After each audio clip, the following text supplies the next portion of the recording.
CITU ನೇತೃತ್ವದಲ್ಲಿ ಇಂದು ವಿಜಯನಗರ ಜಿಲ್ಲೆ ಹೊಸಪೇಟೆಯ ಕೇಂದ್ರ ಬಸ್ ನಿಲ್ದಾಣದ ಮುಂಭಾಗದಲ್ಲಿನ ಬಿಎಸ್ಎನ್ಎಲ್ ಕಚೇರಿ ಮುಂದೆ ಜೈಲ್ ಬರೋ ಚಳುವಳಿ ನಡೆಸಲಾಗಿದೆ. ಕೇಂದ್ರ ಸರ್ಕಾರವು ಕಾರ್ಮಿಕರ ಪರವಾಗಿದ್ದ 29 ಕಾರ್ಮಿಕ ಕಾಯ್ದೆಗಳನ್ನು ತೆಗೆದುಹಾಕಿ 4 ಲೇಬರ್ ಕೋಡ್ಗಳನ್ನಾಗಿ ಮಾಡಿ ಕಾರ್ಮಿಕ ವಿರೋಧಿ ನೀತಿಯನ್ನು ಅನುಸರಿಸ್ತಾ ಇದೆ. ಭೂಸ್ವಾಧೀನ ಕಾಯ್ದೆಯ ಮೂಲಕ ರೈತರಿಂದ ಬಲವಂತವಾಗಿ ಭೂಮಿಯನ್ನ ಪಡೆಯಲು ಮುಂದಾಗಿದೆ. ನೂತನ ಶಿಕ್ಷಣ ನೀತಿ ಮೂಲಕ ವಿದ್ಯಾರ್ಥಿಗಳಿಗೆ, ಇದರ ಜೊತೆಗೆ ಸಾರಿಗೆ ನೌಕರರಿಗೆ 2029ರ ಮೋಟಾರ್ ವಾಹನ ತಿದ್ದುಪಡಿ ಕಾಯ್ದೆಯಿಂದ ಟ್ಯಾಕ್ಸಿ ಹಾಗೂ ಮ್ಯಾಕ್ಸಿ ಕ್ಯಾಬ್ ಚಾಲಕರಿಗೆ ಜಿಪಿಎಸ್ ಮತ್ತು ಪ್ಯಾನಿಕ್ ಬಟನ್ ಕಡ್ಡಾಯ ಹಾಗೂ ರಾಜ್ಯದಲ್ಲಿ ಓಲಾ, ಊಬರ್, ರ್ಯಾಪಿಡೋ, ನಮ್ಮ ಯಾತ್ರೆ ನಂತರ ಖಾಸಗಿ ಕಂಪನಿಗಳ ಆಪ್ಗಳನ್ನು ನಿಷೇಧಿಸಲು ಒತ್ತಾಯಿಸಿ, ಇದರ ಜೊತೆಗೆ ರಾಜ್ಯಾದ್ಯಂತ ಬೈಕ್ ಟ್ಯಾಕ್ಸ್ ನಿಷೇಧಕ್ಕಾಗಿ ಆಗ್ರಹಿಸಿ ಮತ್ತು ಮುಖ್ಯವಾಗಿ ಕರ್ನಾಟಕ ರಾಜ್ಯಾದ್ಯಂತ ವೈಜ್ಞಾನಿಕ ಕನಿಷ್ಠ ವೇತನ ಜಾರಿಗಾಗಿ ಒತ್ತಾಯಿಸಿ ಈ ಚಳವಳಿಯನ್ನು ನಡೆಸಲಾಗಿದೆ. ಈ ವೇಳೆ ಬಿಎಸ್ಎನ್ಎಲ್ ಕಚೇರಿಗೆ ಮುತ್ತಿಗೆ ಹಾಕಲು ಯತ್ನಿಸಿದ 150ಕ್ಕೂ ಹೆಚ್ಚು ಜನ ಮುಖಂಡರನ್ನ ಪಟ್ಟಣಪ್ಪ ಠಾಣೆಯ ಪೊಲೀಸರು ಬಂಧಿಸಿ ಬಳಿಕ ಬಿಡುಗಡೆಗೊಳಿಸಿದರು. ಚಳವಳಿಯಲ್ಲಿ ರಾಜ್ಯ ಉಪಾಧ್ಯಕ್ಷರಾದ ಸಂಗಾತಿ ಆರ್ಎಸ್ ಬಸವರಾಜ್, ಸಿಐಟಿಯುನ ವಿಜಯನಗರ ಜಿಲ್ಲಾ ಸಂಚಾಲಕರಾದ ಕೆಎಂ ಸ್ವಪ್ನ, ರಾಜ್ಯ ಕಾರ್ಯದರ್ಶಿಗಳಾದ ಎಲ್ ಮಂಜುನಾಥ್, ಸಿಪಿಐಎಂನ ಜಿಲ್ಲಾ ಕಾರ್ಯದರ್ಶಿಗಳಾದ ಆರ್ ಭಾಸ್ಕರ್ ರೆಡ್ಡಿ, ಡಿಎಚ್ಎಸ್ನ ರಾಜ್ಯ ಉಪಾಧ್ಯಕ್ಷರಾದ ಎಂ ಜಂಬಯ್ಯ ನಾಯಕ್, ಅಂಗನವಾಡಿ ನೌಕರರ ಸಂಘದ ಜಿಲ್ಲಾ ಅಧ್ಯಕ್ಷರಾದ ಕೆ ನಾಗರತ್ನಮ್ಮ, ಎಫ್ಕೆಎಆರ್ಡಿಯುನ ರಾಜ್ಯ ಪ್ರಧಾನ ಕಾರ್ಯದರ್ಶಿಗಳು ಹಾಗೂ ಟ್ಯಾಕ್ಸಿ ಹಾಗೂ ಮ್ಯಾಕ್ಸಿ ಕ್ಯಾಬ್ ಚಾಲಕರ ಸಂಘದ ರಾಜ್ಯ ಸಂಚಾಲಕರಾದ ಕೆಎಂ ಸಂತೋಷ್ ಕುಮಾರ್, ಸಿಐಟಿಯುನ ಜಿಲ್ಲಾ ಮುಖಂಡರು ಹಾಗೂ ಹೊರಗುತ್ತಿಗೆ ಕಾರ್ಮಿಕರ ಸಂಘದ ಮುಖಂಡರಾದ ಎಂ ಗೋಪಾಲ್, ಕರ್ನಾಟಕ ಪ್ರಾಂತ ರೈತ ಸಂಘದ ಜಿಲ್ಲಾ ಮುಖಂಡರಾದ ಎನ್ ಯಲ್ಲಲಿಂಗ, ಸರ್ಕಾರಿ ನೌಕರರ ಒಕ್ಕೂಟದ ಜಿಲ್ಲಾ ಮುಖಂಡರಾದ ತಾಯಪ್ಪ ನಾಯಕ್, ಕರ್ನಾಟಕ ರಾಜ್ಯ ರೈತ ಸಂಘದ ಮುಖಂಡರು, ದೇವದಾಸಿ ವಿಮೋಚನಾ ಸಂಘದ ಮುಖಂಡರು, ವಿದ್ಯಾರ್ಥಿ ಯುವಜನ ಸಂಘಟನೆಯ ಮುಖಂಡರುಗಳು ಭಾಗವಹಿಸಿದರು. Rajendra C, Karnataka all reporter chief, Jai Bhim news 24x7. ಇದು ಬಹುಜನರ ನ್ಯಾಯಕ್ಕಾಗಿ. ಮುಂದೊಂದು ದಿನ ಇದೇ ಕರ್ನಾಟಕದಲ್ಲಿ ಬಿಜೆಪಿ ನೇತೃತ್ವದ ಸರ್ಕಾರ ಮತ್ತೆ ಅಧಿಕಾರಕ್ಕೆ ಬಂದ್ರೆ, ಹಿಂದೆ ಅಶೋಕ್ ಗೃಹ ಮಂತ್ರಿ ಇದ್ದಾಗ ವಿಧಾನಸೌಧಕ್ಕೆ ಖಾಸಗಿ ಸೆಕ್ಯೂರಿಟಿ ಏಜೆನ್ಸಿಯನ್ನ ಕೊಡ್ತೀನಿ ಅಂತ ಹೇಳಿದ್ರು.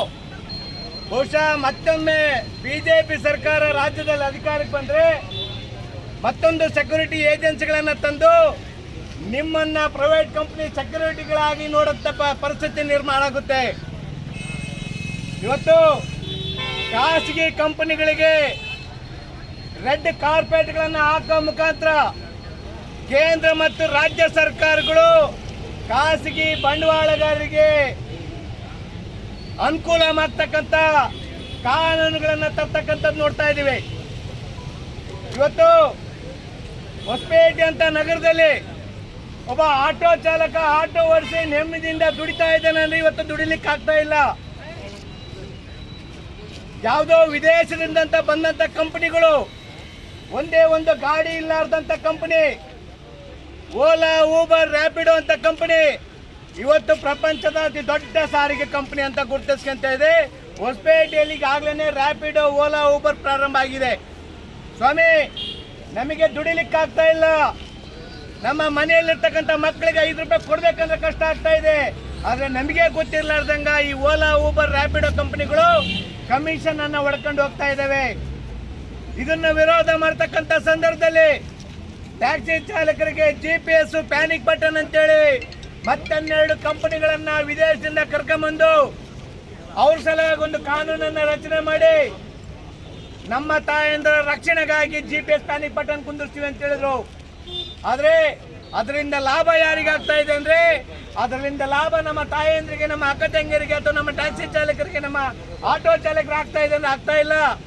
ಆ ಖಾಸಗಿ ಏನೋ ಬಂಡವಾಳಗಾರರು ಏನಿದ್ದಾರೆ, ಆಟೋಮೊಬೈಲ್ ಕಂಪನಿಗಳೇನಿದೆ, ಆ ಕಂಪನಿಗಳಿಗೆ ಅನುಕೂಲ ಆಗ್ತಾ ಇದೆ.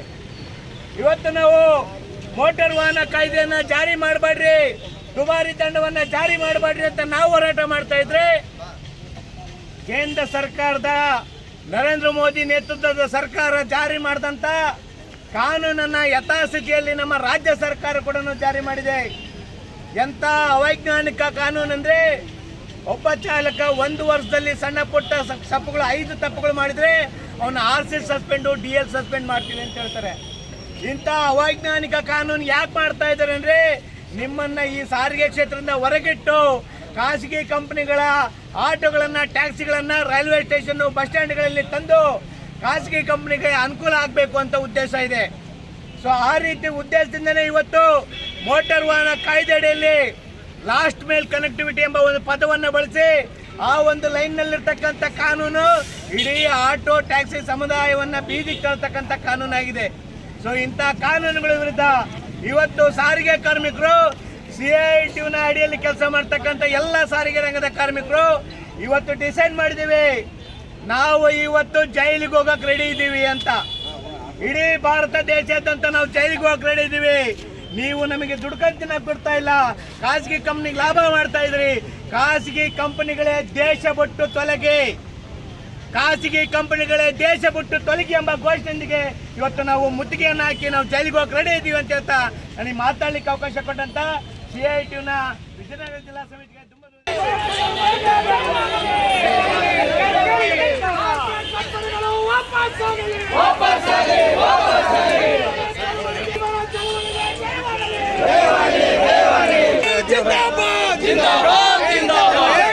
ನಾವು ಹೆದರುವುದಿಲ್ಲ, ನಮಗೆ ಹೊಸದೇನಲ್ಲ.